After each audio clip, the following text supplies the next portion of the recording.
Well, g'day everyone. Time for something a little bit different today on the channel. This is my 2024 Vespa GTS 300 Super Sport.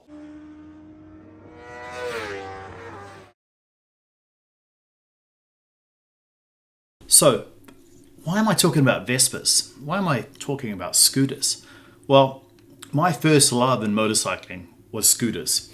And to this day, I've always had a Vespa in my garage. Now, the original Vespa was designed in 1946, and it was actually designed by a bunch of spare parts from post-World War II Italy, including some of the parts from Mussolini's own aircraft. The idea was to create a small, low-maintenance vehicle for getting around the increasingly crowded towns and city streets of mainland Italy. The idea of a simple two-wheeled vehicle at that time was pretty innovative because motorcycles had been used for a lot of things, including warfare, but also for delivery vehicles, for racing, but never really positioned as something for the everyday person to go about their business. And the Vespa quickly became a favorite amongst the fashionistas of Italy and then the world. The name Vespa, literally translated in Italian, means wasp, and the pods on either side of the Vespa were seen to emanate the wings of a wasp. And that sound of the two-stroke engine, that burr, that very visceral sound, also was often compared to that of a wasp's wings. Now, during the 1950s, there was definitely a cultural revolution spurred on by the early rock and roll scene. And certainly in the US, that scene was typified by the rough, ready rocker on a motorcycle, a Harley Davidson typically. And as we moved into the 60s, there was a cultural revolution spurred on by the early rock and roll era that was born out of the US. Bands such as the Beatles, the Who, Rolling Stones started to define and attract a demographic around design, art, and the Vespa was seen as the modern fashionista's vehicle. The rebellious class that came out of that scene were known as mods. And the next generation of motorcycle bad boys, the European version, were known as rockers, but rather than Harley Davidsons, they rode Triumphs and Nortons. These two groups of kids were part of a cultural revolution during that time. The mods in their green parkas and their tailored suits underneath, the rockers in their leather jackets and jeans with boots and greaseback hair became a cultural phenomenon during that time. Now, in the 1980s, there was somewhat of a mod revival, and yours truly was a part of that as a teenager in the 80s. And a Vespa was my first ever proper motorcycle. And yeah, I do believe scooters are motorcycles. So there will always be a Vespa in my garage. I love them. I also love Lambrettas. Unfortunately, Lambrettas are no longer around. Well, there's these cheap plastic Chinese ones, but that's not a proper Lambretta. So I have a Vespa in my garage. I think Vespas and scooters in general are incredibly practical. They're a lot of fun. They make a lot of sense in the city especially. And frankly, you can do a lot more on a Vespa or a scooter than most people realize. Vespas have always been really close to my heart. In those days, they were fun, two-stroke scooters that were easy to work on. You could build expansion chambers for them. They sounded great. And they surprised a lot of people with how fast they could actually go. And this one is no exception. About 71 miles per gallon is what I've been getting on it. And obviously it has that classic, beautiful Vespa design. Now, one of the things I really love about the step-through design on a scooter is that, it's just super easy to get on and off. It's just a nice, easy, they call it the step-through design because you literally step through it to get on and off. Don't be confused and don't be alarmed when I tell you that This 300cc scooter packs a lot of punch. So this is a 278cc single-cylinder 4-stroke liquid-cooled engine. Its power is around 24 horsepower, and it makes that at about 8,200 RPM. And it runs on the CVT automatic transmission, which is the continuously variable transmission that Vespa make. It's incredibly economic to run. About 71 miles per gallon is what I've been getting on it. It's great for urban commuting. It's great for getting to and from work, running errands. The seat is super high quality upholstery. It's got contrast stitching, very comfortable. On the front, it runs, full LED front and rear lights, which give it great visibility, especially where I am in Seattle, where it gets dark really quickly in the wintertime. And I tend to ride this bike year round. Every Vespa I've had, I've run year round.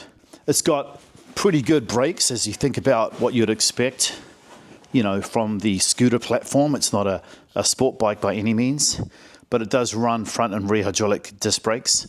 It has dual channel ABS, so that's really important, especially on these small wheels. It does have traction control, what Vespa calls the ASR traction control, that helps prevent wheel slip.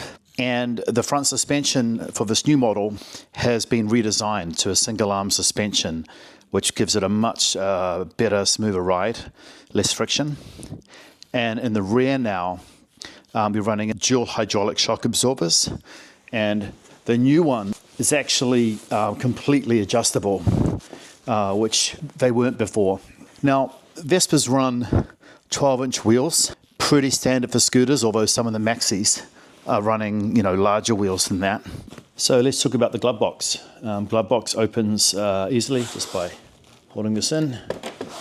And in here, you've got a little bit of space here. You've got a USB port here. It's pretty waterproof down here. I have my license and registration here. I always keep that in a plastic bag. You've got this nice little hook here. You can hook a bag or whatever onto it. Maybe you don't have a top box and you need to carry everything on the scooter. You can hook things on here. You can also tie them down on this, like I said earlier, this aftermarket plate that I put on. Now, this is the Super Sport model. It has a nice analog plus digital display on it. It's got everything you would expect from a modern scooter here that you could access. They have another version, which is the HPE Tech version, and that basically has no analog display at all. Has a little bit more multimedia functionality if you want that. I tend to find that pretty much on every motorcycle I've owned, the software for this stuff is not very good, and I would say that's still the case with Vespa. I mean, it's not bad, but it's not great.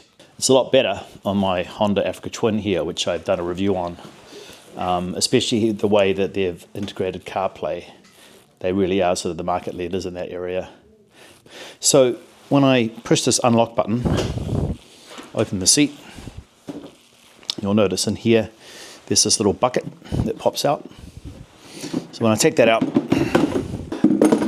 you'll notice that I have a battery tender plug right here. Now the cool thing is that the scooter comes with a accessory here, and you can just buy this OEM plug, and it just plugs straight in, so you don't have to wire anything up to the battery yourself. It's already pre-wired, and so long as you get the right charger, which I'll link to, you're good there. You'll notice that I have a top box on here. In fact, today I'm popping down to the shop to get a sandwich, so maybe you want to join me. Now the new scooters have these wireless key fob, which is really helpful. Takes a bit of getting used to, but so long as it's within the proximity of the scooter, it's no problem. Let's go out and get a sandwich. Okay, so it's time to go for a ride, and you'll notice I'm just wearing my tiny little thin gloves, even though it's pretty cold outside here in winter. That's because I'm running these things, and these are just nice little mittens that literally just slip over both sides of the bars and keep my hand nice and warm. And we're going to head out. Believe it or not, back in the 80s when I first started riding scooters, we also used to race them on the track, and there are a few daredevils that really enjoyed that. And because they were two strokes, they really knew how to get up and go. And I would argue that some of those bikes that I rode back then are actually probably just as fast as this, and definitely a lot more, let's just say, fiery than this. This is a very tame motorcycle by all accounts, and yeah, I do call it a motorcycle because it is a motorcycle, and I'm happy if folks want to disagree with me on that. But it has an engine, it has 2 wheels, it's a motorcycle. It just happens to fall in the category of the scooter category of motorcycling.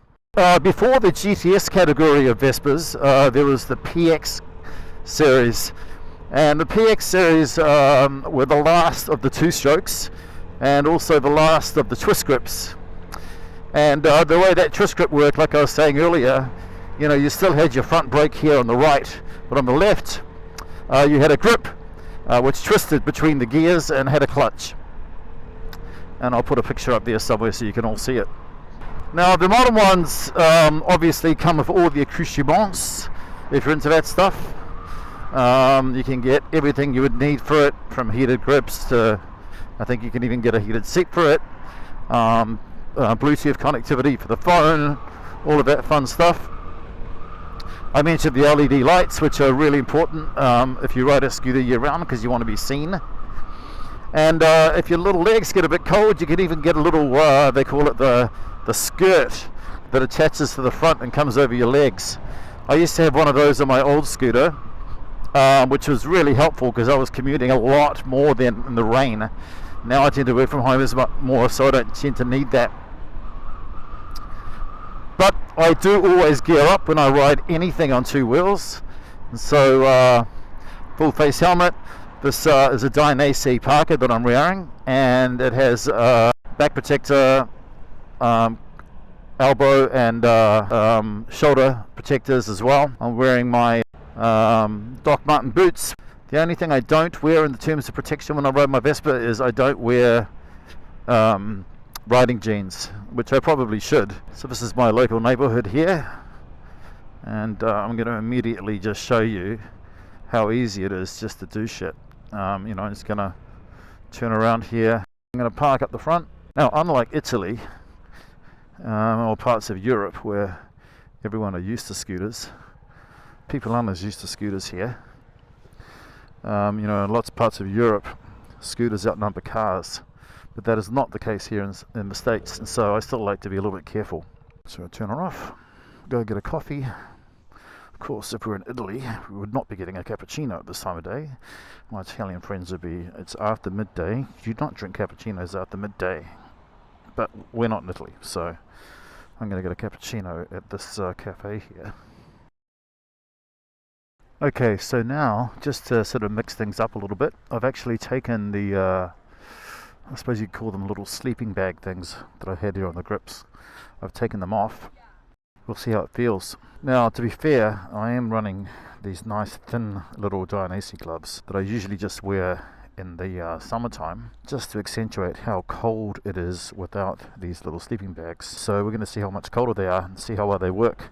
And I think they work pretty well. And everyone's in their cars looking at their phones, not looking where they're going, which of course is a epidemic these days. And on a scooter, even less people see you, but the great thing is they're super maneuverable. But you do have to treat it like any other two-wheeled vehicle, just assuming one's out to kill you. So back to the bike. I'm not sure how well you can hear the engine here, but it's got a nice little growl to it. As I said, it's not a two-stroke, but it's a very, very proven platform now for Vespa, this 300 engine, and it just continues to get better and better. And I've also owned other scooters that I would describe as being more motorcycle-like. You know, the Piaggio Beverly, the BV400. Yamaha does the Maxi scooter, which is an amazing bike as well. They've got the 300 version that ships here, but in the US, in the UK and Europe, they have the 600 Maxi, which is a proper scooter. It has bigger wheels as well. And when I say more motorcycle-like, what I mean by that is just a more aggressive kind of styling. Some might say a higher performing engine and bigger wheels. Now, not to say you can't throw this Vespa around, because you can, but if you want a scooter that's more motorcycle-like, then those are great bikes. And Michael Neves of MCM just did a chatted a little bit about his maxi scooter that he's bought, and that's his only form of transportation in the UK, is his maxi scooter. So I'm really curious to see how he's getting on with it. He loves it. Now, if they had the 600 in the US, I would probably buy one, but they don't. Now, there's one thing that you can't deny about the Vespa, and that is it's just oozes class. It just drips class.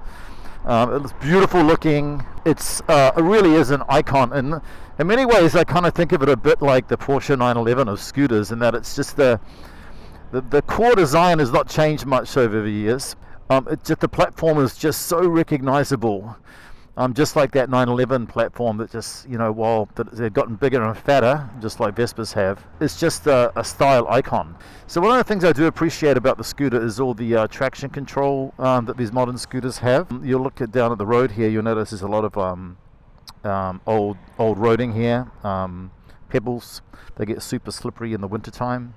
You mix that up with leaves and all those other things, and it's really nice to have some of these modern conveniences that the older scooters didn't have, like ABS and traction control. If you're riding year round, you want that. Now, of course, the streets in Europe are really old, and so these streets of Seattle are modern by comparison. But there are a bunch of potholes and all sorts of things going on the street. It handles it really nicely. This new upgraded suspension is excellent, like just really good. I'll take out a little bit of a twisty for you here. This is just a local road, so the speed limit's like 20 miles an hour. And if I'm honest, because I haven't ridden it for a couple of weeks, I could probably do a bit more tire pressure. But as someone that likes to ride on a track and likes to ride fast, I do have to remind myself that I am on a scooter at times. But that's sometimes hard to do because this thing just really gets up and goes really well. That being said, it is a gyroscope just like any bike, and the characteristics of the motorcycle definitely cross over to a scooter. Trail braking, vision, all of those things are really important. So, I'm trail braking into this corner here. I'm not trying to hit an apex or anything because it's wet. But, you have to think about that when you're riding a scooter. My scooter is quite at home here with the other, what you might say, proper motorcycles that I have in the garage. I should probably do a video on all of those as well. But there is nothing wrong with a scooter, so don't let anyone tell you there's anything wrong with a scooter. Scooters are awesome. Probably wondering, what have I done to the scooter since I got it? I've had many Vespas over the years, so I've gotten pretty used to what I want to bolt on and what I don't want to bolt on. As I said, the scooter comes super well equipped, regardless of which version you get of the 300 or, frankly, the 50, 150 versions as well. Now, for reference, I'm 6 foot. I can flat foot this easily. If you're sort of in the 5'8", and below, there might be a little bit of a tiptoe required. Now, of course, the most important thing is that because of the collection of motorcycles I have here in the garage, that I also position my scooter in a way that can keep my wife happy. So let's just check out how I'm doing that. Most obvious way, of course, is my top box, which has lunch, and that'll keep her happy. So I hope you enjoyed this quick video on my Vespa GTS 300. Like I said, this is the motorcycle that really got me into motorcycling in the first place back in the mid-80s. And this product is much to blame for my obsession of everything two wheels. Vespas are great for motorcyclists. They're great for folks that maybe don't consider themselves motorcyclists but need an efficient form of transportation. In the US, you don't see as many of them. In Europe, of course, they're everywhere, and also the selection is much greater in Europe than here in the US. But if you're willing to spend a little bit of extra money, you can't go past the Vespa. It's just such a proven platform, and one that I have had a lifelong love affair with. So, grazie, fantastico, ciao.